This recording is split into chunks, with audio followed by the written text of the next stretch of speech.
Selama ini kita hanya mengenal nama besarnya, keberaniannya yang menggetarkan hati penjajah, dan tekadnya yang tak pernah tergoyahkan sedikit pun. Namun jarang sekali ada yang bercerita, dari mana sebenarnya akar kekuatan sebesar itu tumbuh?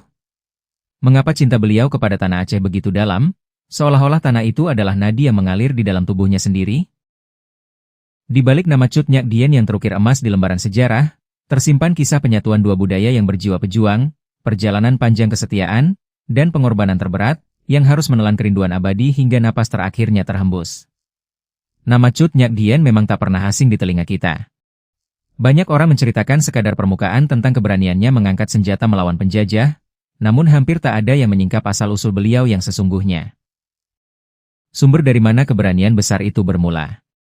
Jauh sebelum beliau lahir, pada abad ke-18, datanglah seorang bangsawan berbudi luhur dari Pagaruyung, tanah Minangkabau, bernama Datuk Mahudum Sati. Langkah kakinya bukan didorong keinginan berdagang semata. Beliau datang membawa tekad suci. Memperdalam ilmu agama, menjalin persaudaraan sesama umat Islam, dan membaktikan segenap jiwa kepada Kesultanan Aceh Darussalam, pelindung Serambi Mekah yang saat itu menjadi harapan bagi seluruh umat di Nusantara. Atas kesetiaan yang tak tergoyahkan, kebijaksanaan, dan keberaniannya yang teruji, Sultan Aceh kemudian menganugerahkan jabatan Ule Balang Enam Mukim secara turun-temurun kepada keturunannya. Sejak saat itu, keluarga beliau menjadi pemimpin yang dicintai di wilayah Lampadang, Aceh Besar. Dari garis keturunan mulia inilah lahir Teku Nantaseutia, ayah Cut Nyak Dien, pemimpin yang tegas, taat kepada Allah, dan selalu mengutamakan nasib rakyat di atas kepentingan pribadinya. Di tanah Aceh yang damai itu, beliau bertemu dengan seorang putri yang kecantikan hatinya melebihi rupa parasnya, Cut Maligai, putri dari Ule Balang wilayah Lampagar yang bertetangga. Ikatan pernikahan mereka bukan sekadar menyatukan dua insan, melainkan menyatukan dua keturunan pembela kebenaran. Satu membawa keteguhan pendirian dan ilmu pengetahuan dari tanah Minangkabau, satu lagi membawa jiwa kepahlawanan yang tumbuh subur di tanah Rencong. Dari pernikahan yang penuh berkah itulah, pada tahun 1848, lahirlah seorang putri yang kelak akan menjadi kebanggaan seluruh bangsa, Cut Nyak Dien.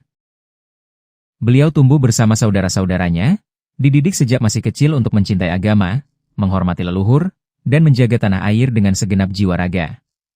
Keluarga ini adalah benteng yang tak pernah roboh bagi Kesultanan Aceh. Mereka menjaga perbatasan dengan ketat, melindungi rakyat yang lemah, dan tak pernah sekalipun menundukkan kepala kepada siapapun yang ingin merampas kemerdekaan.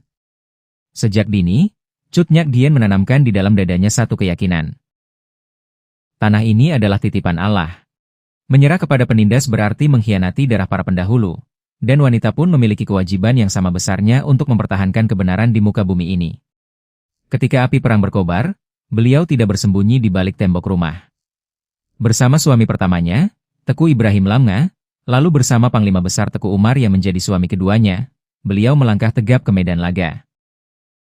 Setiap kali orang yang dicintainya gugur menjadi syuhada, air mata tak pernah jatuh membasahi pipinya karena takut.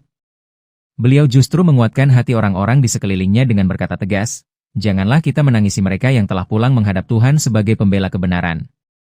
Mari kita lanjutkan perjuangan mereka." Beliau kemudian memimpin pasukan sendiri, bertahan bertahun-tahun di tengah belantara hutan yang lebat, di wilayah Beutong Lesageu, tepatnya di sekitar Bate Meucureeh, pinggiran Sungai Wola dan Melaboh yang kini masuk wilayah Nagan Raya.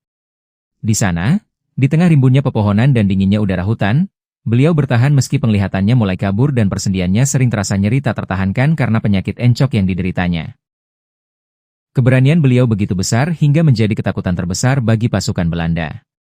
Di mana beliau berdiri, di sana semangat rakyat bangkit menyala-nyala. Musuh pun akhirnya mengakui, belum pernah mereka bertemu wanita yang seteguh dan seberani Ibu Cut Nyak Dien. Waktu terus berjalan, tenaga perlahan menyusut, namun tekad di dalam dadanya justru kian membara. Hingga pada suatu hari yang kelam, hati pengawal kepercayaan beliau, bernama Panglaot, tak sanggup lagi menahan kesedihan.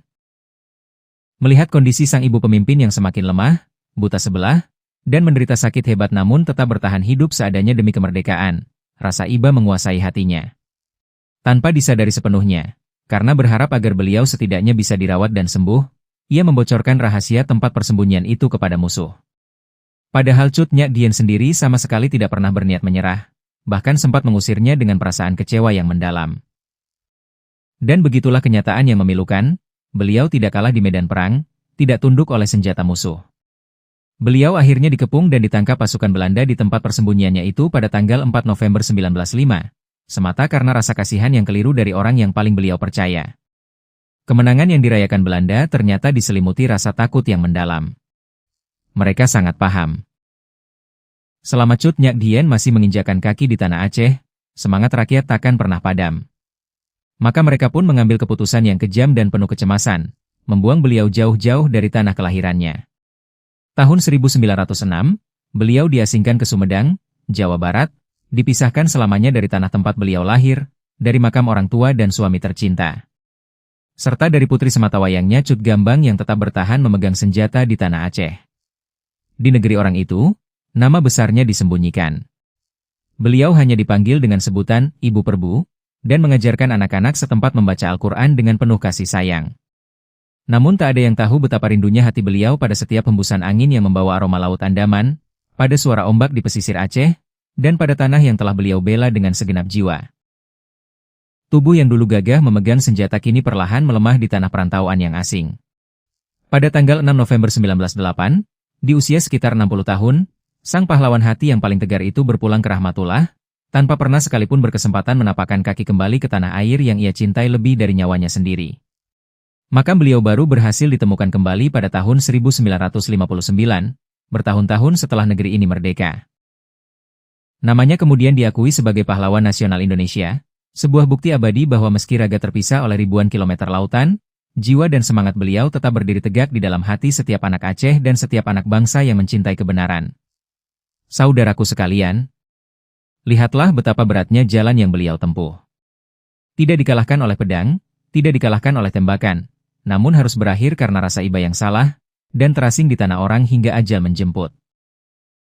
Kerinduan itu pasti tak pernah henti mengiris kalbu beliau setiap detiknya, namun tak pernah sekalipun kata, menyerah, terucap dari bibirnya. Apakah pantas kita melupakan kisah yang begitu menyayat hati ini? Apakah pantas pengorbanan setulus itu hanya dicatat sekilas? Semoga kisah Cut Nyak Dien menjadi cermin bagi kita semua. Kesetiaan kepada tanah air bukan diukur dari tempat kita terlahir, melainkan dari seberapa besar jiwa kita rela berkorban untuknya. Semoga Allah senantiasa melimpahkan rahmat yang paling luas kepada beliau, dan menempatkan beliau di tempat yang paling mulia di sisinya. Amin ya Rabbal Alamin.